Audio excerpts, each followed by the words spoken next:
ကိုတွေ့တော့မှလေထိုင်းတဲ့ကြံကိုအားကြလိုက်တာထိုင်းတဲ့ကြံကိုပြန်အားကြနေရတယ်ဆိုပြီးတော့တွေ့ရပါတော့ကောက်ကတော့ထိုင်းတဲ့ကြံကိုအားမကြောက်ကောက်တို့အရင်ကမြန်မာတဲ့ကြံနော်နောက်ဆက်ချင်းနောက်ဆက်ကူလောက်ကတဲ့ကြံပဲပြန်လို့ရှင်လားတို့ထိုင်းကတဲ့ကြံရေပတ်တယ်ဆိုပြီးတော့အသက်လူကြီးရေပတ်နေရတယ်နော်ဒီကြားထဲပတ်တဲ့ရေကိုလည်းဝယ်ရသေးတယ်ဘတ်ဘလောက်ဆိုပြီးတော့သိရမလားငါတို့မြန်မာမှာတော့ပတ်တဲ့ရေကုန်သွားရဆိုလို့ရှိရင်ဘယ်မန်းတက်ဆင်းထဲအကုန်ထည့်ပြီးတယ်ရေရောက်လက်ကားရလीနော်ငါတို့ကအဲ့လိုမျိုးချစ်ဖို့ကောင်းတယ်ပြီးတော့ story တာဆိုလို့ရှိရင်လည်းမန်းတက်တိုင်းဒီမန်းတက်ကမလုံးရောကျွေးနောက်မန်းတက်ကတာကူနောက်မန်းတက်က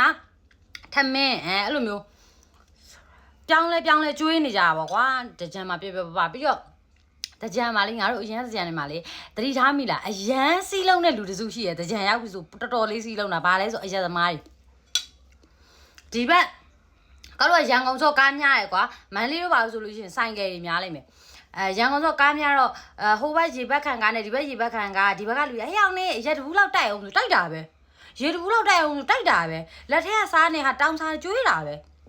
အဲ့လိုကွာဘယ်လိုပြောလဲဒလိတွေအရန်ချစ်ဖို့ကောင်းတယ်ကောက်တို့ရန်ကုန်တို့မန္တလေးတို့ပဲခူးတောင်မှာသူ့မျိုးနယ်အလိုက်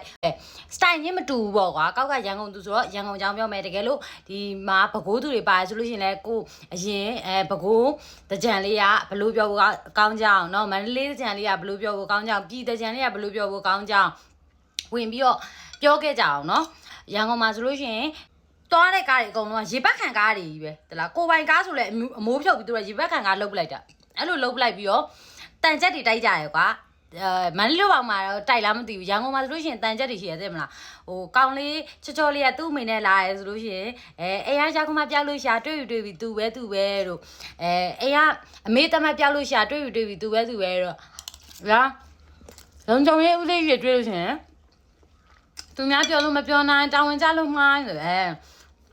ရေပတ်နဲ့ကလေးလေးတွေ့ရင်ခါဆောက်လေးနဲ့ပတ်ထားလောက်တော့ရီတာပေါ့ဆိုပြီးတော့အဲ့လိုတန်ချက်လေးလည်းရှိတယ်မှန်တော့ထိုင်းတဲ့ကြံဒီရိုးရေပတ်နေဘာလုပ်မှာလဲပြီးရင်ဒီဂျေဖွင့်ပြီးရှောက်ကတယ်အဲ့လိုမျိုးသိရမလားခင်မင်းရင်းနေအဲ့လိုဘာနဲ့မှအစားထိုးလို့မရရဲ့အရင်ကြံလေးကိုပဲပြန်ပြီးမမောရပေါ့နော်ကောက်ဆိုလို့ချင်းမန်းလေးကြံလည်းရောက်ဘူးလေမန်းလေးကြံဆိုလဲဆိုင်ကလေးနဲ့တမျိုးလေးချစ်ဖို့ကောင်းတယ်ပေါ့နော်သူကကားတင်ပြီးဆိုင်ကလေးမန်းကကြောင်နော်ကိုတကြံလေးကို